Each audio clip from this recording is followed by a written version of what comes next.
Miracle on the Hudson pilot, Captain Chesley Sullenberger, is joining the calls of concern about Boeing 737 MAX.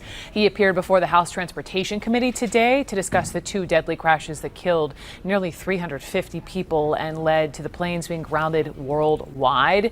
Captain Sully stressed that just iPad training is not enough, and he even tested out the flight situation, reenacting the plane's nosedive in a simulator. And here's what he said about that. I recently experienced all these warnings in a 737 MAX flight simulator during recreations of the accident flights.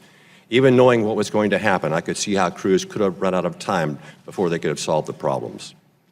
Prior to these accidents, I think it is unlikely that any U.S. airline pilots were confronted with this scenario in simulator training. CNN senior investigative correspondent Drew Griffin is with me now. Tell me more about Captain Sully, or what else happened in the hearing. Brooke, first on what Sully was saying, it's an important note because there's been a lot of innuendo that these crashes had to do with foreign pilots lacking the experience, and that's why these crashes may have occurred. I think Sully and others are trying to put silence to that. This hearing was really the stakeholders involved, the people who are going to have to fly this plane, the pilots, the flight attendants. They are deeply concerned with how this plane was engineered to begin with and how the FAA certified it. And it all goes back to this MCAS system and why the pilots weren't aware that this system that we've talked about that basically tilts the plane downward to correct itself in flight, that the pilots had no idea it was there.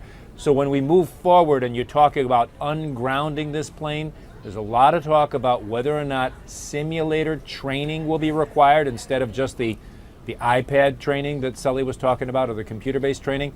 It's a big deal. It's a big expense for airlines. It's also going to take a lot of time. But there was a big push forward on that, it seemed to me, that simulator training at least will be required.